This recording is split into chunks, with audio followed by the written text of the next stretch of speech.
Você acompanhou durante toda a semana a série de reportagens Brigando com a Balança, né? Mostramos o exemplo de várias pessoas que alcançaram o objetivo e hoje estão de muito bem com o corpo. Só que esse assunto incomoda muita gente, já que quase 60% dos brasileiros estão acima do peso. Isso te incomoda também? Agora é hora de tirar as dúvidas e te ajudar a sair dessa estatística. Aqui comigo está a nutricionista Paola Guerra. Paola, obrigada pela sua presença aqui no Bom Dia. Agradeço. Muito bom dia para você.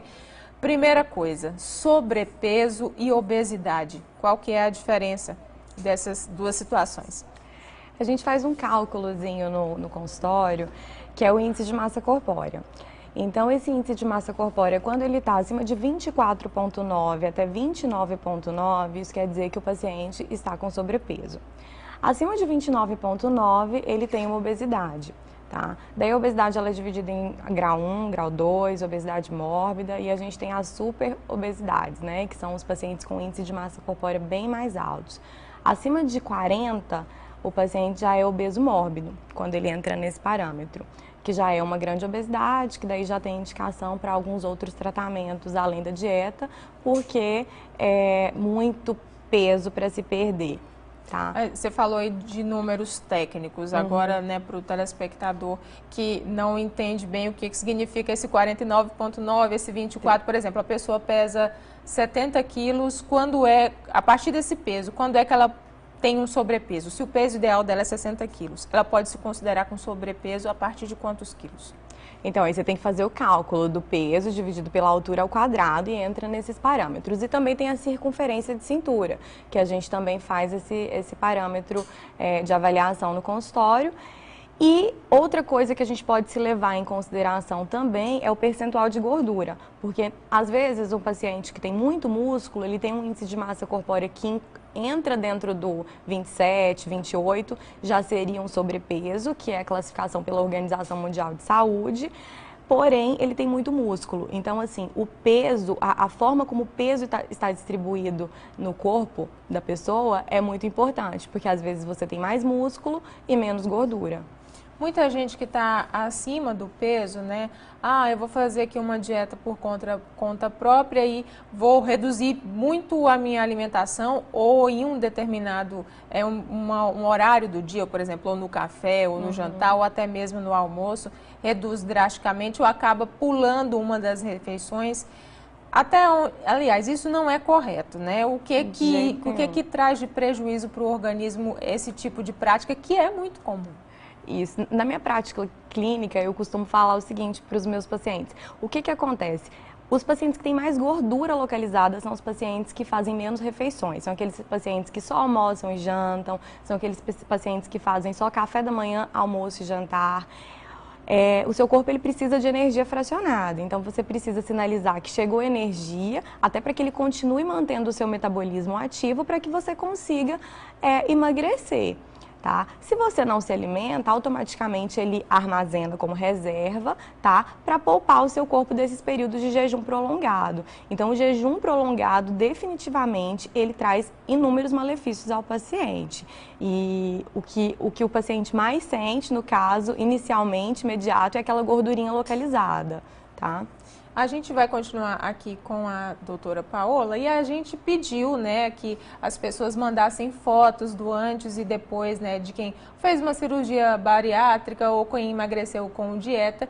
E ontem a gente exibiu uma foto falando que era o Diostecan, mas não era, a gente exibiu uma foto errada. Hoje a gente vai mostrar a foto do Diostecan Rocha, que fez gastroplastia, a gente vai ver aqui no telão, olha só, e está fazendo muita atividade física. Ele diz que chegou a pesar 140 quilos e hoje está com 94. A gente agradece o Diostecan que participou aqui com a gente, mostrando o exemplo de superação dele e aproveitando a dieta aliada a uma atividade física, sempre é uma beleza, né? É o que todos os especialistas recomendam. Mas como é que essa dieta, de repente, para a pessoa se sentir nutrida e fazer uma atividade física com segurança, porque às vezes a pessoa, né, faz uma dieta drástica, vai fazer exercício, qual é o risco que isso corre?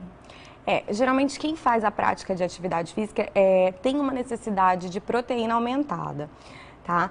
Então é preciso balancear, é preciso distribuir a quantidade de carboidrato, a quantidade de proteína e a quantidade de gordura. Basicamente, como regra de alimentação saudável, são 6 refeições ao dia. Mas se o paciente, por exemplo, vai fazer uma refeição às 6 da manhã, por exemplo, e o pré-treino dele acaba sendo 0, ele acaba tendo prejuízo, porque o corpo não vai buscar só da gordura, ele acaba buscando também do seu músculo. Então, você acaba tendo fadiga muscular, né? E acaba perdendo, além de gordura, músculo também. Tá? Lembrando, cada quilo de músculo que eu tenho a mais, eu acelero o meu metabolismo, eu consigo queimar mais gordura. Então é importante que a distribuição do peso esteja entre músculo e redução de gordura.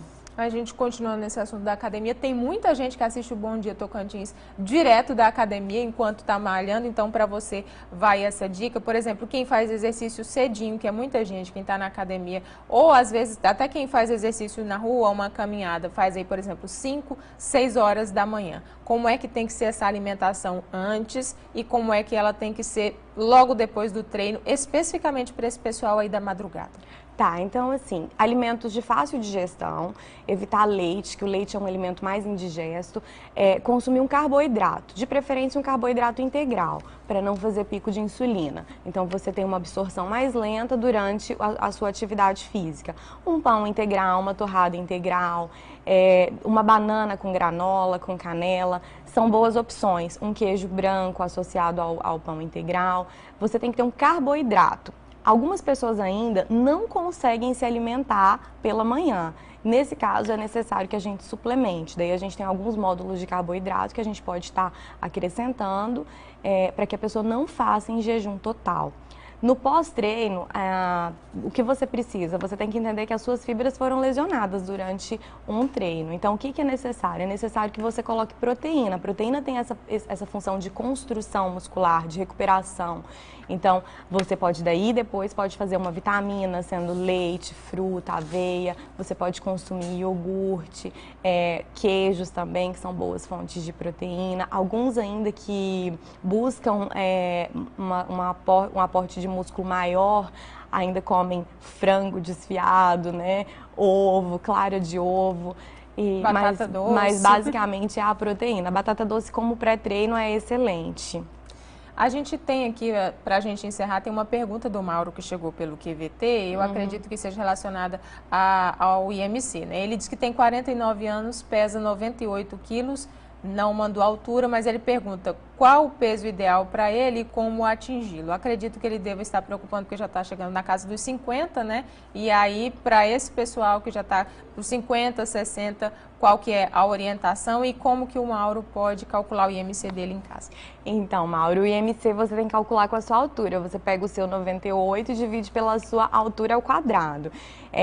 O peso está muito relacionado com a altura também, porque uma pessoa que tem 60 quilos e tem 1,60 m, ela vai estar dentro da sua faixa de normalidade, aí no seu limítrofe. Mas se ela tiver 60 quilos e 1,80 m, ela vai estar magra. Então, é muito relacionado com a sua altura. E com relação aos cuidados, né, se já está vendo que tem uma barriguinha a mais, já está vendo que está acima do peso realmente, o peso está subindo na balança, eu falo que regra básica de alimentação saudável é se alimentar a cada 3 horas, evitar os períodos prolongados de jejum. Hoje em dia nós temos uma gama de alimentos saudáveis e todo mundo é bem informado, porque você entra na internet, você lê revistas, a alimentação é mencionada a todo momento. Então a gente sabe o que é certo e o que é o errado. A única diferença é que a gente não sabe como equilibrar. Daí nesse ponto só realmente um profissional capacitado para orientar. Mas no café da manhã sempre consuma carboidratos integrais, como eu disse, uma fonte de vitaminas e minerais, como por exemplo uma fruta, um copo de leite, um iogurte e basicamente em todas as outras refeições, almoço e jantar, carboidrato, vitaminas e proteína. Tá, joia. Obrigada pela sua presença aqui no Bom Dia. Eu que tá aí as agradeço. dicas. A gente conversou com a nutricionista Paola Guerra.